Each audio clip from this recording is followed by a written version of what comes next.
Hi, I here. This is a reading for the sign of Capricorn. We're going to pull two cards from the Slavic Legends Tarot deck, and that's going to represent the energy that is currently surrounding you. What we see on the bottom of that deck is going to represent your general energy. We're then going to pull 9 cards from the Surrealist Tarot deck, and we're going to turn those over little by little to see what messages or story unfolds. What we see on the bottom of that deck is going to represent the general theme of this reading. When we see what messages come through from all of this, we're then going to pull 1 card from the shadow deck to see what is in your subconscious. And what we see on the back of that deck is going to represent what you don't see coming. So let's just see what happens.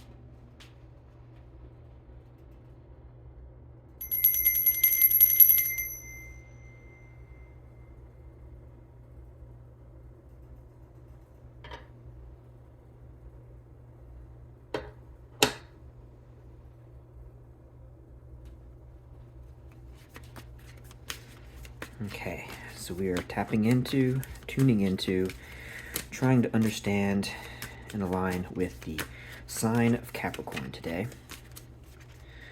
So if that is your sun, your moon, or your rising sign, or however you are choosing to identify with the sign of Capricorn, you can use that as a way to interpret the messages that are coming through. And if the details of this message do not fit for you or your situation, do not try to force them. Take what fits, leave what doesn't. You can always check your other placements, or you can just see what is going on here with other Capricorns. Okay, so let's see what messages come through today for the sign of Capricorn. What things should we think about? What things can we meditate upon? Are there any warnings that we should be aware of? Any things to look forward to?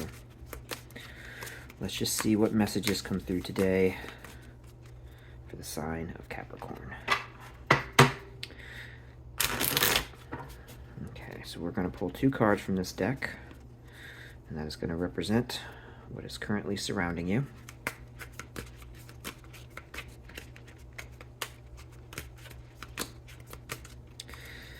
And what we see on the bottom of this deck is going to be your general energy.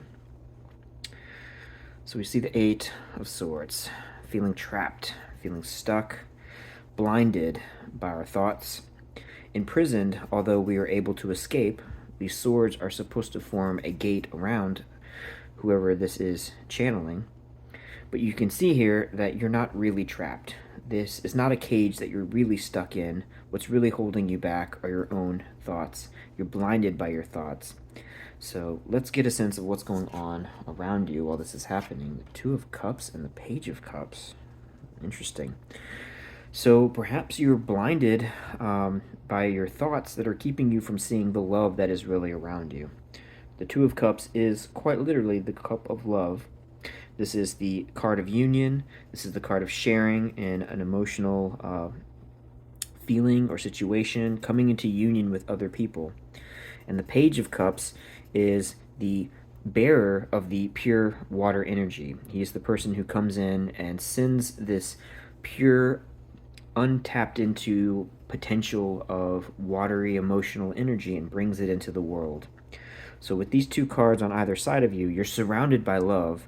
Love is coming in, love is being provided. There are people who are wanting to come into union with you, whether this be romantic or through any kind of situation in your life, but you're surrounded by a great deal of positive energy, and yet you're stuck, you're blinded, your thoughts are telling you otherwise. So I have a feeling that what is probably happening here is that you're so stuck in your head, you're not able to see just how great the things around you really are. You don't see the love that is surrounding you. So let's see if we can get a sense of what is causing this blockage, or perhaps how we can get around it.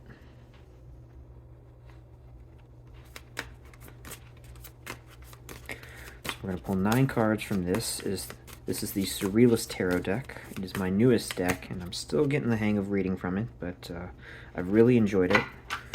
All the cards have images that are themed off of different Surrealist artists. And they also have a little bit of a different vibe from what you typically see in most standard tarot decks. So it's taken a little getting used to use this deck, but I'm really enjoying the sort of change up that it's allowing. Different messages are kind of coming through, and it's just been a nice change of pace. So let's see what this can tell us about the situation you are dealing with here, Capricorn, where you are surrounded by love and yet you seem to not be able to see it. What's got you stuck? Okay, let's get one more good shuffle. I have a feeling this is going to be a good message, or at least an interesting one.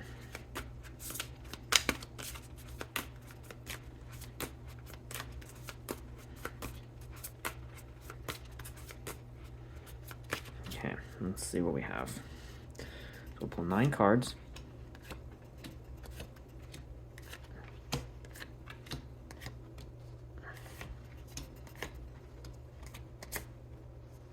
Okay, and the general theme is the Knight of Wands. So, interesting. So you're blocked, you're stuck, you're not seeing all of this positive love around you. Perhaps the reason you're blocked and stuck in your head is you've got some challenge you're trying to overcome. There's something you're working towards, something you're working on, and you're in the last leg of it, and you're needing to get through and move into the next stage, but you can't quite get past this final stage. I think you're going to be successful, but you've got to overcome the final leg of the battle. You know, this is our final leg of the race, perhaps. Right? Perhaps you're in some kind of competition, you're in some battle, you're trying to fight through something, and it's been a hard, difficult journey, and you're almost there to the finish line, but you've got a little bit more to go. And perhaps this final thing that you need to get past is this blockage. And then once you get past that, you can see all of this positive love around you, the offers that are coming in and the people around you that are already trying to connect with you. So let's see what's happening.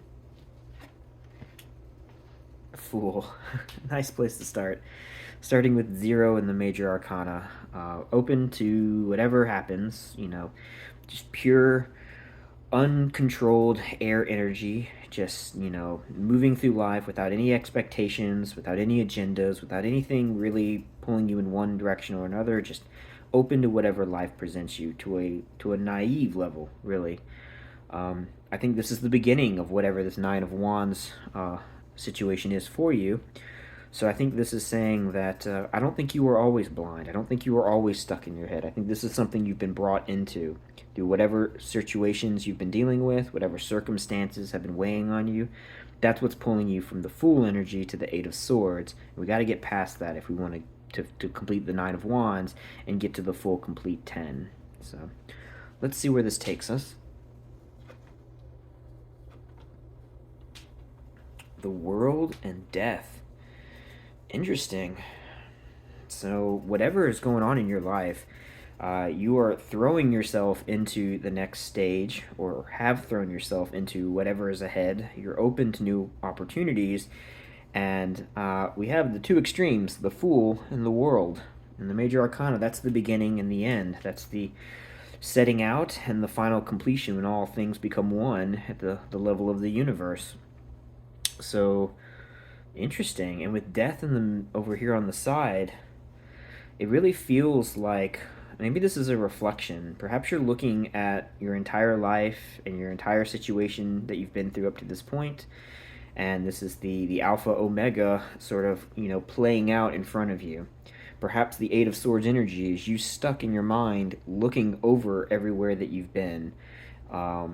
I'm almost getting a vibe of this is like the final stage. This is like a death moment where you're looking back and evaluating everything you've done from the beginning to where you currently are, seeing everything that's gotten you to this point. And, you know, this is the reflective stage where it's time to look at this and see, did we do what we wanted to do? Did we accomplish what we wanted to accomplish? Because now it's time for this stage to end and the next thing to begin. We have to get past this final stage, and that can sometimes be a really difficult period when you're stopping and looking at everything you've been through. And again, we've got all this love around us, and we're still just stuck sort of thinking about where it is that we've been, and not being able to move past that final step. So interesting. This is really interesting. Okay, the Eight of Swords again, and the King of Wands. Again, with this, I really feel a sense of reflection over like a whole movie playing out. And this is the final stage before the end credits. You know, this is the ending. And with the King of Wands, this is sitting back, perhaps you viewing this entire experience and looking at everything that has happened up to this point and realizing that who you are is built out of all of your experiences. The King of Wands sits on this throne, and this is what he is pulling his energy from when he has all of his creative ideas that he allows other people to tap into when they come to him for his advice, and he is able to help them. He can provide all kinds of insights that other people can't see because he sits on a throne built out of so many different pieces. But again, I think he's almost looking past what he needs to be seeing. It's like there's this eye here, and I think that's all the things that he has seen sort of just radiating out of the wand that he commands. And he's looking forward. He's not seeing what has come from his past. And I think this is why we have the Eight of Swords, where there's again this sense of blindness to all the growth that has occurred over this entire journey. You know, here we see in this card, there's all these things surrounding this woman here. She doesn't see any of them, and it's like the opposite of what the King of Wands. It really is reminiscent of what the King of Wands throne is built out of. Here he sits on this throne and he pulls his power from it and he looks forward to the future. But here they're looking in the same direction and she's seeing nothing, and he's almost looking past the opportunity of whatever is coming out of his wand here. There's this sense of looking and looking forward and trying to see something that's ahead but not seeing anything because we're perhaps ignoring all the things that are currently around us. Again, there's this idea of reflecting upon where we've been in this whole story, and perhaps the insight that's being missed is that although there is a death here, it's not, I mean, nothing ever really dies, right? Things, they morph, they fall apart and they morph into new things. They become the energy that the next chapter is built from.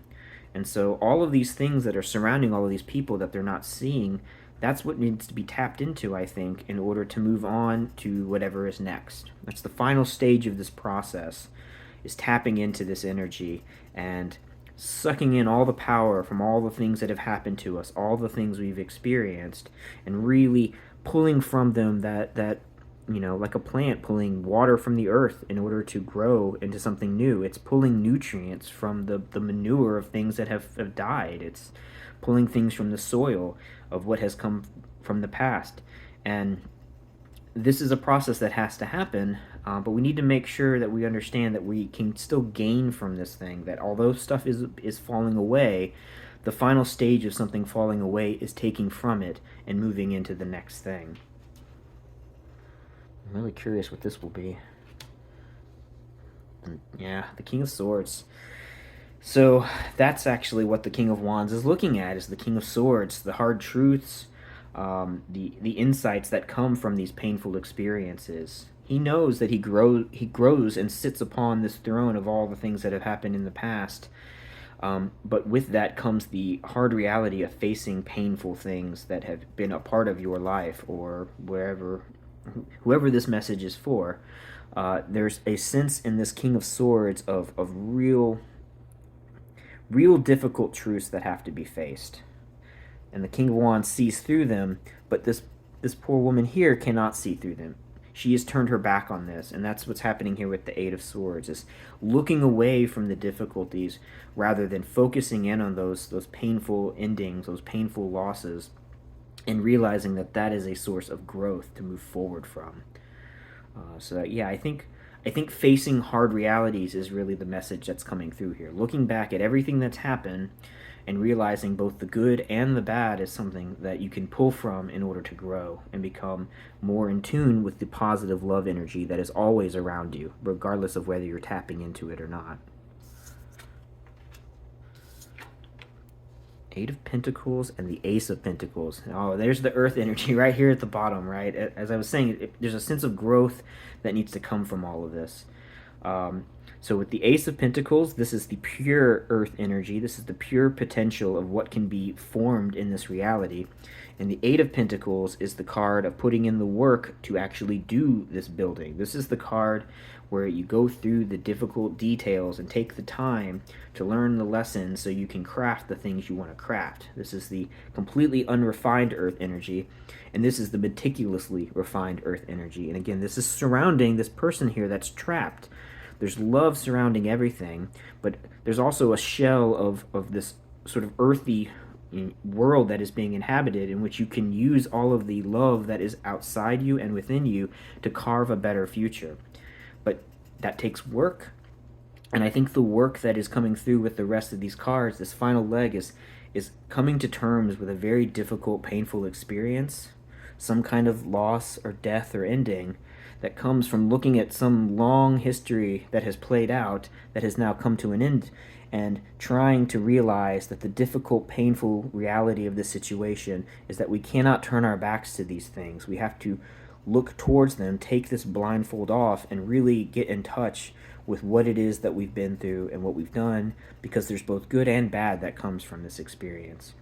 And taking the time to do this properly is going to allow you to craft a better future out of whatever comes out of the next stages of whatever this is for you in your experience. But again, you're surrounded by love, and there's a shell within that of the earthly realm in which you can carve into that beautiful things if you just take the blindfold off, face the hard truths, and start realizing that from those difficulties you can pull in lots of powerful energy that allows you to do great things. So let's see what we have here. The Page of Cups. Yeah, there's another Page of Cups right there. I think this is now you taking this blindfold off and really connecting with this energy that's outside of you. You taking this blindfold off, no longer ignoring the hard truths, but realizing they're part of your reality. Look them in the eye, be receptive to those things, and realize that from that pain comes something really positive. Not that pain itself is a positive thing, but that in order to tap into the creative power and the loving energy that is around all of us, that requires us to tap into things that don't always feel so good. I mean, you don't want those things to be what rules your life. You don't want to live in that painful place, but you want to make sure that you realize that as you're pulling in energy, you're going to have to pull in all of it, the good and the bad. And once you learn to accept the pain, you can grow from that pain, and you can turn it into positivity, and you can put that into your world. You can carve something out of this unrefined energy through the work and the diligence of accepting how things really are and working with them rather than against them. And that's how you get unstuck. That's how you take this blindfold off and overcome this final challenge. Wow, that was nice. That was a nice message. So let's see what's going on in your subconscious. I am very interested to see where this ends.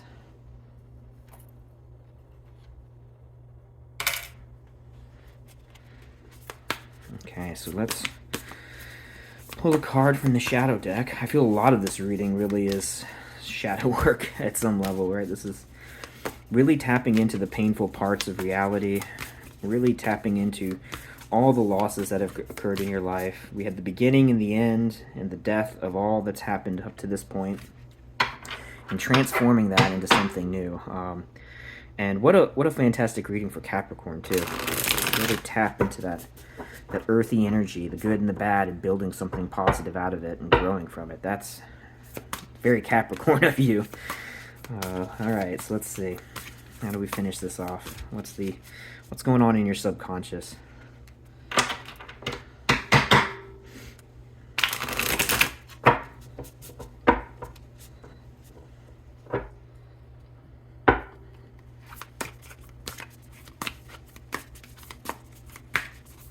What is happening in your subconscious, Capricorn? The Three of Spheres. Building. Yes, exactly. Taking all of these painful things, accepting both the good and the bad, allowing that to come into yourself and grow from it, and then building something in your reality from that. You know, this is that feeling in your mind that you know that although this is difficult, the final step is taking the blindfold off and using this as a jumping off point for doing whatever great things you can do. So, wow, that's nice. And with the The Eight of Spheres, that's the Eight of Pentacles here, putting in the work. What you don't see is that from this, you're going to be able to do something really good. You're going to be able to build something off of these painful realizations that, although difficult, are going to be something that's going to allow you to tap into everything that's happening around you in a much more fluid way. I'm feeling like you're really going to learn some really heavy lessons from whatever it is that you're letting go of, or whatever it is that you have recently lost. But you're going to build off of that. You're going to put in work. You don't even see exactly what that work is going to be, but you're going to put in that time. You're going to do this right. You're going to do the work, the shadow work of really, like, fixing the things inside of you that you realize are not quite in alignment with where they need to be. And it might be a long, difficult journey, but you're going to do it, and it's going to allow you to bring into your life the beautiful things that you are capable of creating. So, yeah, that was a really, really nice message, and I hope you enjoyed that. I definitely enjoyed that. But yeah, as always, please like and subscribe if you have not already. If you have any comments or things you'd like to share, maybe you could say in the comments below how this message sort of resonates with you. Is there some situation, some kind of loss that you're going through, or some great change that's sort of, you know, something that's turning forward that you're going to have to get over? That's, we can discuss that, and or share, or I just hope you enjoyed this. And if you know other people who may enjoy this, or any of my other videos, please share them. And yeah, I hope that whatever this is for you, I hope that you're able to get through it in the most positive way possible. It's the final stage before moving on to the next thing. And yeah, I really hope you have a great rest of your day.